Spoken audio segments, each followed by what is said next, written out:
It's BoJack season again, folks. Season 5 dropped on Friday, and of course I'm here to give you my thoughts on the latest season, so spoilers ahead. BoJack Horseman seriously continues to be one of my absolute favorite cartoons of all time at this point, and this season did not let me down.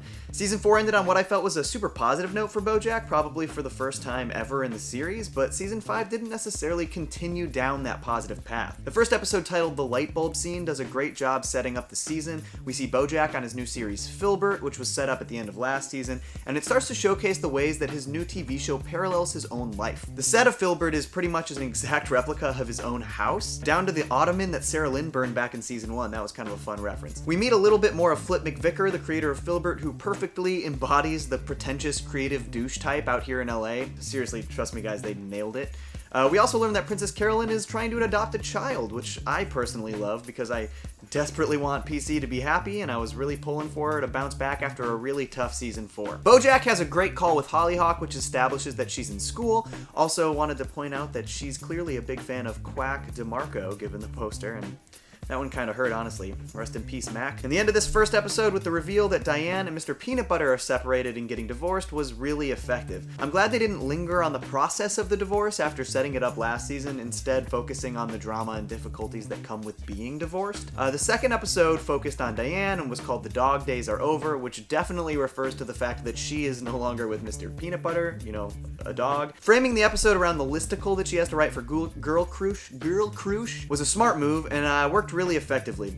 I dug seeing Diane's travels in Vietnam between flashbacks showing a little bit of what her life has been like through her separation, and I believe one of those flashbacks is also the first time we ever see Diane's dad, other than when we see his corpse in season 1. Correct me if I'm wrong about that, but I think that was the first time we saw him. The way that American Tourist treated Diane was really, really funny. It was good commentary on American culture, honestly.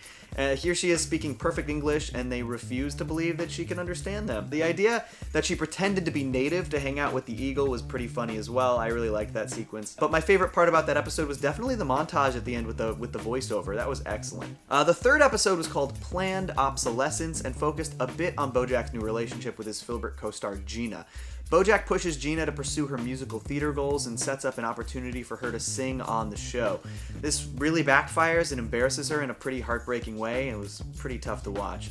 It kind of reminded me of how he convinced Kelsey Jennings to go get that shot for Secretariat and ended up getting her fired. That was a bummer. The B-plot involved Todd and Yolanda hiding their asexual relationship from Yolanda's incredibly sexual family, and that made for some really funny sequences. It was a funny twist on the old trope, as Yolanda's family wanted nothing more than for them to just have sex in their house. Usually couples are trying to discreetly have sex in their parents' house. It's good stuff. Flipping the script, BoJack. Episode 4 was called Bojack the Feminist and had some great social commentary. Basically, BoJack becomes a vehicle for feminist talking points, which is ironically only effective because he's a man. This is honestly just too real and perfectly portrayed. I also loved the bit of meta commentary about Filbert, which I think was also talking directly to the fans who idolize BoJack as a person. You're not supposed to like John Filbert or agree with the things he does. It's a TV show. It doesn't glamorize anything, but maybe it normalizes it. Even though BoJack does a great job showcasing the negative effects of his horrible actions, it will never stop fans from glamorizing the character. And of course, this brings us to the end of the episode with the return of Anna Spanakopita and the tape where BoJack reveals the incident in New Mexico with Penny from the end of season 2. My heart sank when this happened. I kind of forgot that tape existed, and it was a grim reminder that BoJack has a dark past. This added an effective sense of doom over the whole season. Episode 5 was the Amelia Earhart story and showcased a lot of Princess Carolyn's life growing up. I was really happy to see some more of her backstory. It was framed around PC going back to her hometown to meet an expectant mother who might potentially give up her child to her. PC's relationship with her mother was heartbreaking as it was borderline abusive, and it honestly explained a lot about Carolyn's views. We find out that Princess Carolyn got pregnant as a teenager and had a miscarriage. Given her other miscarriages in the series, it was even more heartbreaking to learn that this happened to her at such an early age. Her mother was furious and saw the baby as their ticket to a better life, since the boy who knocked Princess Carolyn up had a wealthy family, and I think this goes a long way to explain how PC sees the idea of having a child as a happy ending for her. It seemed to have been ingrained in her when she was young. We also see the scene where her mother gives her the necklace she's seen wearing throughout the series and tells her it's a family heirloom, but of course in previous seasons we learned that it's just cheaply made department store jewelry. Knowing this made the scene even more heartbreaking, honestly. While she was focused on her potential adoption, Princess Carolyn neglected her duties as a producer on Filbert, which led to BoJack getting in a pretty major on-set accident, which led to BoJack starting to take opioids for pain. And that's not a good thing for BoJack. Episode 6 is called Free Churro, and holy crap, this was brilliant. One of the most brilliant episodes the show's ever produced, easily. The cold open gives us a little bit more Butterscotch Horseman action and a flashback, and the entire rest of the episode is BoJack giving the eulogy at his mother's funeral. Like, the entire episode. It's just 23 minutes of eulogy, and it's brilliant. It gives us more insight into BoJack's relationship with his mother and was engaging despite never leaving the room. Then at the end, the comedic twist is that he gave the eulogy at the wrong funeral. Episode 7 is called Int Sub, which stands for Interior Sub, like a location is written on a script. This episode has another really smart framing device, as most of it is told through Diane's therapist, who changes the names of the characters due to doctor-patient confidentiality. BoJack becomes Bobo the Angsty Zebra, and almost the entire episode has him portrayed as a zebra. Todd is a weird, hand-faced man, Diane is Princess Diana, and Princess Carolyn is a tangled fog of pulsating yearning. Hilariously, since yearning can't really be portrayed visually, her body is made out of yarn. Pulsating yarning. That's good stuff, BoJack writers. This episode ends with Diane being really frustrated that BoJack won't open up to her about what happened in New Mexico, even though she never really asked him directly. So she actually writes references to it blatantly in the Filbert script. This is a really tough scene to watch. I understand Diane's frustrations with BoJack, but I think she should have been direct with him. I think she should have just asked him straight up. I can't really kick the feeling that having these blatant references to the events in New Mexico in a massively popular TV show will somehow get back to Charlotte and Penny in future seasons, and that would be brutal, man. I love those characters. I would really hate to see them go through more trauma based on this stuff. Episode 8 is called Mr. Peanut Butter's Booze, and it's once again another brilliant framing device. This show is just full of them. It showcases 4 different Halloween parties at BoJack's house in 4 completely separate years, and Mr. Peanut Butter is with a different ex in each and every one. Katrina Peanut Butter, Jessica Biel, Diane, and now his new girlfriend, Pickles the Pug. It was kind of depressing to see that Princess Carolyn was Amelia Earhart every single party, but it was sort of set up in her flashback episode because the only tape that she had to watch growing up was about Amelia Earhart. I just really hope PC doesn't go missing over the ocean, literally or metaphorically. The revelation that Mr. Peanut Butter always dates young women and then gets tired of them when they get older and less fun was really interesting and also depressing. You kind of want Mr. Peanut Butter to break out of his old habit, but I think at the end of the day, it comes down to one thing. He's a dog, and dogs love playing with young people who have energy to keep up with them. It's like dogs love kids, so it kind of makes sense. We also get to see Diane meet BoJack for the first time, which he didn't even remember, but to be fair, he was dealing with the fact that his dad died in a duel, and he was talking on the phone about it. We also get to see a young version of Todd, like 13 years old, hanging out with Emily, and plus we finally see the party where Todd went to BoJack's and then never left. This filled in a lot of good backstory, and I really enjoyed the episode. Episode 9 is called Ancient History and brought back Hollyhock. Man, I really love Hollyhock, which is why this episode was kind of a bummer. It was really depressing to see how the trauma from being drugged by Beatrice continues to affect Hollyhock, which is understandable but really tough to watch. This leads to BoJack's pain meds being poured down the drain by Hollyhock, and then the two of them trying to get him more opioids the entire episode. Seeing BoJack waste his one day to hang out with Hollyhock chasing down drugs sucked so hard. Plus, we see that he's gone from drinking a bottle of liquor a week to a bottle a day, while taking the pain meds. It's just a horrible combo. And what sucked worst of all was when Hollyhock told BoJack she loves him at the end of the episode, and he did not say it back. I love you. Ugh, that hurt my soul. The one truly hilarious thing about this episode was Todd creating the sex robot in an attempt to form a relationship with Emily where he doesn't have to have sex with her.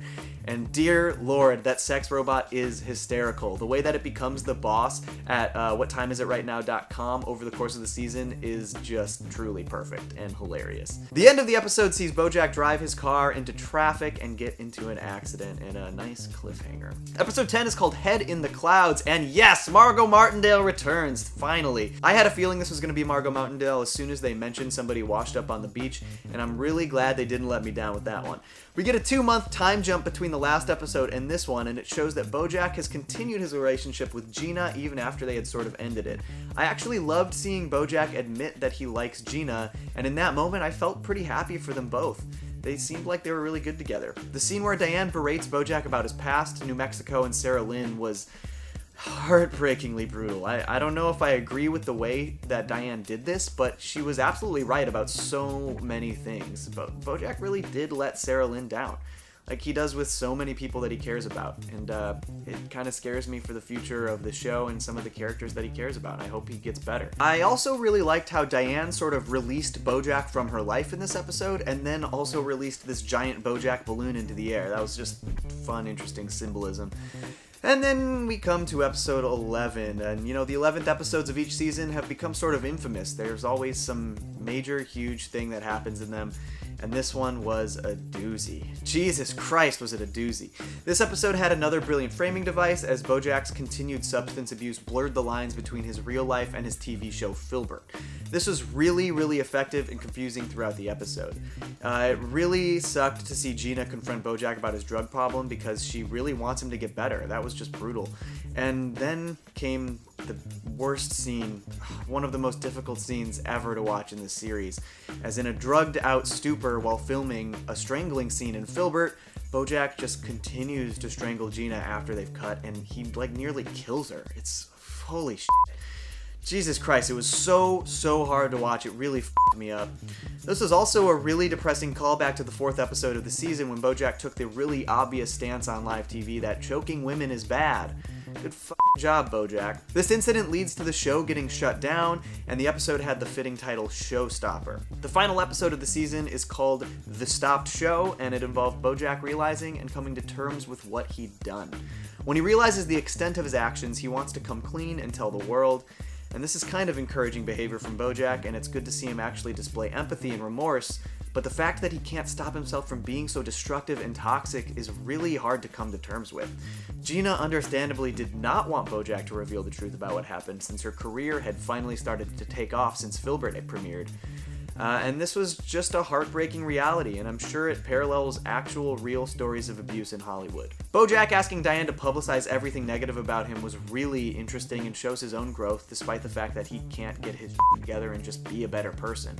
It was also a bummer to see Princess Carolyn sort of enable BoJack, even though it's her job, by trying to downplay the events to him and brush them under the rug.